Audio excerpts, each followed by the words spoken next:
Chapter का नाम है इनइक्वालिटी। ये चैप्टर के क्वेश्चन शुरू करने से लगाने से मतलब सॉल्व करने से पहले हम लोग पहले इस चैप्टर के बारे में कुछ जान लेते हैं। इसे हिंदी में समानता कहते हैं और इसमें कॉन्सेप्ट होता है कॉन्सेप्ट होता है ओपन गेट क्लोज गेट का।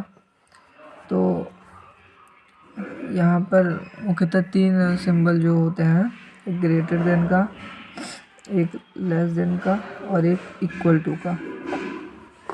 अब ग्रेटर देन वाला सिंबल जो ये सिंबल है इधर से ओपन है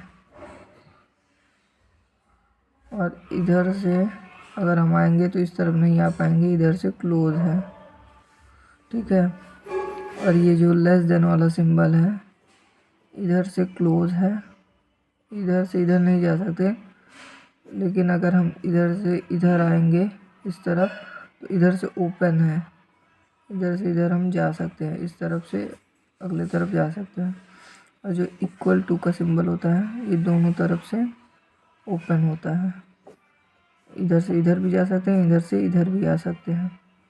ये था हमारा ओपन गेट और क्लोज गेट का जो कॉन्सेप्ट है वो था ये। अब हम जान लेंगे पॉसिबल कॉम्बिनेशन ऑफ कंपैरिजन। ये कुछ पॉसिबल कॉम्बिनेशन है कंपैरिजन करने का, इसे हम जान लेंगे। तो अगर a greater than b equal to C है तो a ग्रेटर देन c आएगा, ठीक है। आप इसे देख लीजिए, ये कुछ 14 होते हैं, 1 2 3 4 5 हो गया, 6 7 8 9 10 11 12 13 14 होते हैं, ये कुछ सिंबल हैं। तो ऐसे ऐसे समझाने से अच्छा है मैं यहाँ पर स्टार मार्क करके लिखा हूँ। यहाँ से आप समझ सकते हैं कि जब इसी चीज़ को ऐसे समझ सकते हैं कि जब भी कभी इक्वल टू का फाइट किसी दूसरे सिंबल के साथ होगा तो आउटपुट दूसरा वाला सिंबल होगा। जैसे इक्वल टू का फाइट ग्रेटर देन के साथ हुआ तो दूसरा वाला सिंबल मतलब ग्रेटर देन ही इसका आउटपुट हो गया, ओके। अब दूसरा जो है पॉइंट है, जब भी कभी सेम सिंबल फाइट करेंगे तो आउटपुट वही सिंबल होगा, ठीक है। सेकेंड वाला पॉइंट यही है कि जब भी कभी सेम सिंबल फाइट करेंगे तो आउटपुट वही सिंबल हो जाएगा।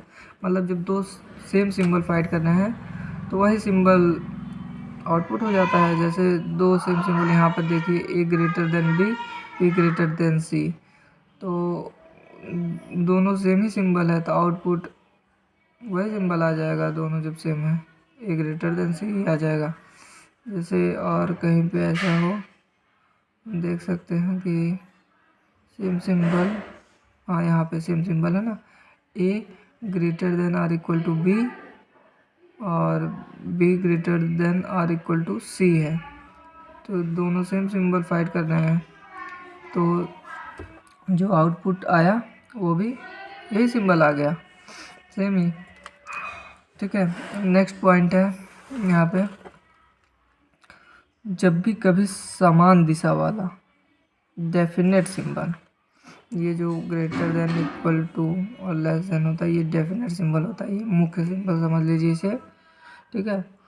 और इनडेफिनेट सिंबल जो greater than or equal to या नॉट इक्वल टू या less than or equal to, ये इनडेफिनेट सिंबल ने कहते हैं। तो जब भी कभी जो समान दिशा वाला डेफिनेट सिंबल और इनडेफिनेट सिंबल, ठीक है, समान दिशा वाला डेफिनेट सिंबल और इनडेफिनेट सिंबल फाइट करेंगे तो आउटपुट डेफिनेट सिंबल होगा। यहाँ पे देखिए, समान दिशा वाले डेफिनेट और इनडेफिनेट सिंबल अगर आपस में फाइट करेंगे तो जो आउटपुट होगा वो डेफिनेट सिंबल होगा। जैसे यहाँ पे ये देखिए, ये समान दिशा वाला एक डेफिनेट सिंबल है और ये एक इनडेफिनेट सिंबल है, तो जो आउटपुट आया वो डेफिनेट वाला सिंबल आया, ठीक है। यहाँ पे हम देख सकते हैं कि ये जो ठीक है। और एक मिनट, और भी ऐसा होगा यहाँ पे। यहाँ पर देखिए ये डेफिनेट सिंबल है, ये इनडेफिनेट सिंबल है, तो यहाँ जो आउटपुट आया वो डेफिनेट वाला सिंबल आ गया। ओके। और यहाँ पे एक ऐसा ही क्वेश्चन था, यहाँ पे है हाँ और यहाँ पे एक और था ऐसे ही डेफिनेट इनडेफिनेट का, और यहाँ पे ये इनडेफिनेट सिंबल है, ये डेफिनेट सिंबल है, ठीक है। तो जो कॉन्सेप्ट मैंने बताया कि इनडेफिनेट और डेफिनेट सिंबल में फाइट होगी तो हमेशा डेफिनेट सिंबल जीतेगा, वही आउटपुट होगा। लेकिन यहाँ पर देखिए ये इनडेफिनेट सिंबल है, ये डेफिनेट सिंबल है, यहाँ पर दोनों में फाइट हुई, कौन सा जीता? Indefinite symbol. ऐसा क्यों? क्योंकि यहाँ पर फर्स्ट वाला जो पॉइंट है वो काम करता है कि जब भी कभी इक्वल टू का फाइट किसी भी दूसरे सिंबल के साथ हो तो आउटपुट दूसरा वाला सिंबल होगा, इस तरह से, ठीक है। ओके, ये है सेकेंडरी सिंबल। सेकेंडरी सिंबल ये जो ये सब है ये सेकेंडरी सिंबल है, ये 3 और इधर 3, ठीक है।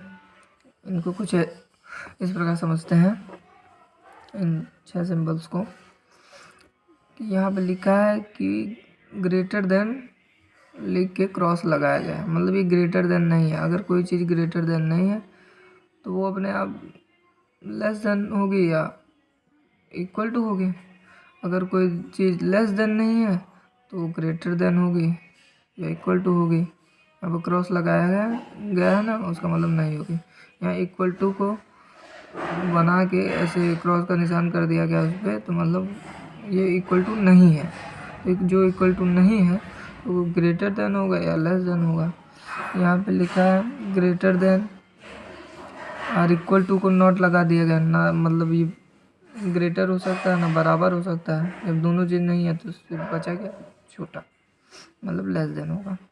यहाँ पर लेस देन और इक्वल टू पे क्रॉस लगा दिया गया है, तो जब ये छोटा नहीं होगा बराबर नहीं होगा तो क्या होगा?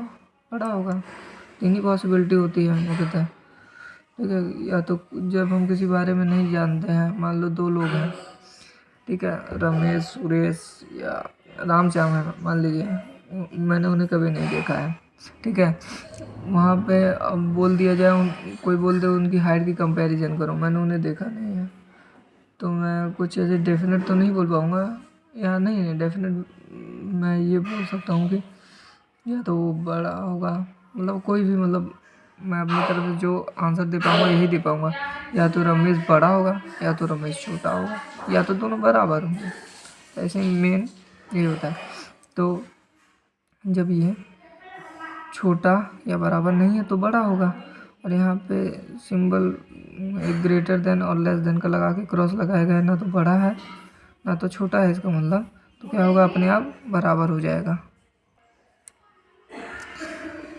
यहाँ पे एक इधर और कॉन्सेप्ट आता है जिसका इधर और केस सेकंड है। ये जो एक इधर और का कॉन्सेप्ट आता है ना, उसमें ये केस सेकंड है। अभी फर्स्ट वाला भी बात करेंगे, पहले केस सेकंड ही देख लेते हैं।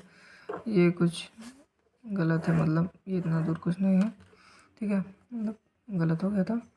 यहाँ पर हम जैसे इधर और केस को जो सेकंड जो केस होता है उसे सॉल्व करने के लिए कुछ स्टेप हैं 1 2 3, यही हम मैच करते हैं, यही हम क्वेश्चन में मैच करते हैं। तो फर्स्ट वाला जो स्टेप है उसमें हमें देखना होता है कि एलिमेंट है वो सेम होने चाहिए, ठीक है। सेकेंड स्टेप में चेक करेंगे ग्रेटर देन, लेस देन और equal to, all 3 signs used, मतलब तीनों सिंबल प्रेजेंट होने चाहिए, ठीक है, कंक्लूजन में। और थर्ड जो स्टेप है वो है इनकम्प्लीट वे। इनकम्प्लीट वे का मतलब है जो हमारे पास कंक्लूजन दिए गए होंगे उन्हें हम इंडिविजुअली एक एक करके चेक करेंगे, ठीक है। अगर दोनों जो ये दोनों ऊपर वाले स्टेप फॉलो होने के बाद ये जब तीसरा करेंगे, इसमें जो कंक्लूजन को एक एक करके चेक करेंगे, दोनों कंक्लूजन गलत हो जाते हैं तो जो इधर और कॉन्सेप्ट होता है वो यहाँ पर वेरीफाई हो जाएगा, फॉलो हो जाएगा, ऐसा कुछ होता है। ठीक है, और यहाँ पर इधर और केस का जो है, ये इधर और केस फर्स्ट है। ठीक है, वो इधर और कॉन्सेप्ट का सेकंड केस था, ये इधर और कॉन्सेप्ट का फर्स्ट केस है। इसमें क्या होता है कि हम चेक करते हैं स्टेप वाइज, इसमें भी 3 स्टेप है इसे चेक करने का। तो फर्स्ट स्टेप है एलिमेंट सेम होने चाहिए। ठीक है, और साथ ही एक कंक्लूजन इक्वल टू का भी होना चाहिए, मतलब 2 कंक्लूजन दिए गए होंगे तो उसमें से एक जो उसके साथ होगा, 2 कंक्लूजन होंगे तो उसमें में से एक कंक्लूजन में कम से कम इक्वल टू होना ही चाहिए। ठीक है, और सेकंड जो है स्टेप है उसमें दोनों जो कंक्लूज़न है उसे हम कंबाइन कर देंगे, मर्ज कर देंगे, कंबाइन द कंक्लूज़न, कंबाइन कर देते हैं। ठीक है, अभी क्वेश्चन में जब होगा तो आपको और भी कंफर्म हो जाएगा कि कैसे करना है। और थर्ड जो स्टेप है उसमें जो होता है कंबाइंड जो किए हैं कंक्लूज़न को उसे चेक करेंगे स्टेटमेंट में, यदि वो सही होगा तो इधर और केस अप्लाई हो जाएगा, अगर नहीं होता है तो नाइदर नॉर।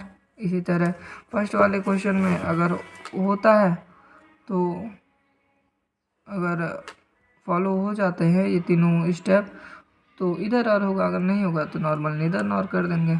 ओके, ठीक, और यहाँ पे यहाँ एक क्वेश्चन दिया गया है, ये बहुत बढ़िया क्वेश्चन है, मतलब जो नहीं लगाया होगा जाना होगा वो कंफ्यूज हो जाएगा एकदम से। तो दिया है ये स्टेटमेंट है और ये कंक्लूज़न है, 3 कंक्लूज़न दिए गए हैं। तो कंक्लूज़न से हम लोग जैसा कि जानते हैं कंक्लूज़न से कंक्लूज़न को स्टेटमेंट में वेरीफाई करते हैं। तो यहाँ पर ए ग्रेटर देन डी है, मतलब ए से डी की तरफ चलना है, और ए से बी हम पहुँच गए, बी से सी पहुँच गए, सी से डी पहुँच गए, और एक कम से कम एक गेट पे बराबर नहीं होना चाहिए था और नहीं है, तो ये जो कंक्लूज़न है फर्स्ट वाला वो सही हो जाता है। सेकेंड है पी क्यू, और ये थर्ड वाला कंक्लूज़न इसमें भी पी क्यू है, मतलब हम देख रहे हैं कि एलिमेंट सेम है तो हमें ऐसा पता चल जाना चाहिए कि शायद लगता है कि इधर और कंसेप्ट लग सकता है इसमें। अब केस फर्स्ट लग रहा है या केस सेकंड, अब हम सिंबल से कंफर्म करेंगे। तो 2 सिंबल होते तो केस फर्स्ट लगता है, लेकिन यहाँ पर 3 सिंबल हैं क्योंकि पी एक बार लेस देन है और यहाँ पी ग्रेटर देन है और इक्वल टू भी है। ठीक है, तीनों सिंबल प्रेजेंट हैं। तो ये जो इधर और केस जो सेकंड वाला होता है उसके होने की संभावना है। तो अब हम करते हैं क्या कि 3 स्टेप होते हैं। फर्स्ट वाला वेरीफाई हो गया कि एलिमेंट सेम है, सेकंड वाला भी वेरीफाई हो गया कि तीनों सिंबल प्रेजेंट हैं। अब थर्ड स्टेप होता है कि हम इंडिविजुअली चेक करते हैं इसमें स्टेटमेंट में, तो हम इंडिविजुअली चेक करेंगे। तो क्यू पी के बारे में पूछ रहा है, लेकिन हम देखेंगे कि क्यू से पी की तरफ चलना है, लेकिन हम देखेंगे स्टेटमेंट में क्यू पी का जिक्र ही नहीं है कहीं पे। ठीक है, तो ये पॉइंट है मैंने समझाया, मतलब कि कैसे अब मतलब ये क्या हो रहा है, मतलब ठीक है।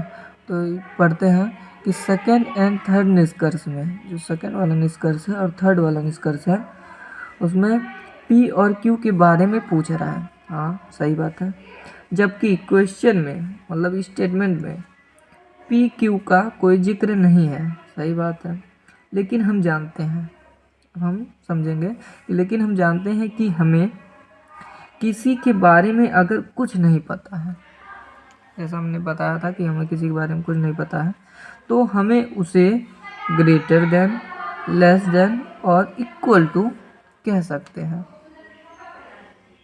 मतलब कि अगर जिक्र नहीं होगा, मतलब अगर इस टाइप का क्वेश्चन आता है तो वेरीफाई कराएंगे, वेरीफाई कराने के लिए एलिमेंट मौजूद है ही नहीं स्टेटमेंट में। ठीक है, तो हम वेरीफाई कराने की ज़रूरत नहीं, वो इधर और कॉन्सेप्ट लग जाएगा उसमें। ओके। तो इसका आंसर हो जाएगा ओनली फर्स्ट, ओनली, इसका पूरे का आंसर इस क्वेश्चन का हो जाएगा ओनली फर्स्ट, मतलब फर्स्ट वाला सही है। एंड और इधर सेकंड और थर्ड फॉलो, मतलब या तो सेकंड या तो थर्ड फॉलो करता है, मतलब कहने का मतलब यही है कि इधर और कॉन्सेप्ट यहाँ पर फॉलो हो गया है।